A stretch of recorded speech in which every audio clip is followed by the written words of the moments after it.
What does it look like to leave everything you've ever known, based solely on a promise? To follow a voice into the unknown with no map, no plan, and no idea of the final destination. This is the story of a man who did exactly that, a journey that would not only change his life but would alter the course of human history and shape the destiny of the world. Today, we're tracing the footsteps of the father of faith himself, Abraham, and we're doing it all on a map. This is more than geography. It's a lesson in trust, failure, and the faithfulness of God. Our story begins here, in the incredible, advanced city of Ur. This was one of the most sophisticated cities in the world. Think plumbing, literature, and commerce. Abraham, or Abram as he was first called, lived a comfortable life here, but comfort wasn't his calling. Then God spoke. The command was radical. Leave your country, your people, and your father's household and go to the land I will show you. Notice God didn't give him an address. He just said go. And the promise was staggering. Land, descendants, and a blessing for the entire world. So Abram went, but his first stop wasn't the promised land. It was Haran. This was a halfway point. Sometimes obedience starts with a first step, not a giant leap. He stayed here until his father, Terah, died. The journey of faith is often a process. After his father's death, Abram hears God's call again. And now, at 75 years old, he takes the final, decisive step into Canaan. The moment he arrives, God makes it official. To your offspring I will give this land. He builds altars at Shechem and Bethel, worshipping God. But then crisis hits, a severe famine, and Abram faces his first major test of faith. Instead of trusting God in the hardship, he takes matters into his own hands and heads down to Egypt. In Egypt, fear leads him to a half-truth, telling Pharaoh that his wife, Sarah, is his sister. It backfires spectacularly. This is a crucial moment. The man of faith is also a man of fear.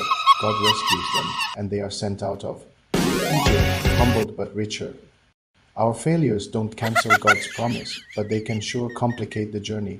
Back in the land, another problem arises: prosperity. Their herds are so large the land can't support both Abram and his nephew Lot. So Abram, in a stunning act of grace, gives Lot the first choice of land. Lot chooses based on what looks best: the well-watered plain near Sodom. He moves his tents toward wickedness. Abram simply stays in the land God gave him, and then God reaffirms his promise. Lift up your eyes from where you are. All the land that you see I will give to you and your offspring forever. Time passes, years, decades. Abram is now a powerful chieftain, but he still has no son. In a moment of doubt, he proposes making his servant his heir. But God meets him in his despair and takes him outside. God tells him, "Look up at the heavens and count the stars. So shall your offspring be." And the Bible delivers one of its most powerful lines. Abram believed the Lord, and he credited it to him as righteousness.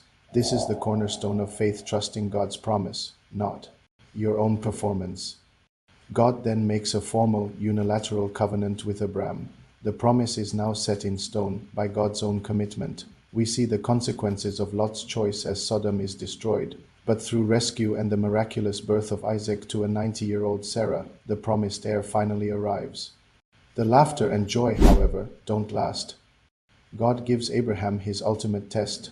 Take your son, your only son Isaac, whom you love, and sacrifice him. On a mountain I will show you. Every step of that 3-day journey was an agony of faith. But Abraham had learned to trust the promiser, even when he couldn't understand the promise. He tells his servants, "We will worship and then we will come back to you." He believed God could even raise the dead. On that mountain, God provided a ram as a substitute, and the place was named, "The Lord will provide." So what is the map of Abraham's life? It's not a straight line to success. It's a story of starts and stops, of faith and failure, of altars built and mistakes made. But through it all, it's the story of a God who is relentlessly faithful. He was buried in the only piece of the promised land he ever owned. But his true legacy is not real estate. It's the legacy of faith. He is the father of nations, the ancestor of Jesus, and the spiritual father of everyone who, like him, is willing to trust God's promise and step into the unknown. His journey reminds us that with God, the destination is sure, even when the path is not. Where is God asking you to trust him today? Thank you so much for joining me on this incredible journey. If you found this meaningful, please give it a thumbs up and subscribe for more stories of faith mapped out. See you in the next one.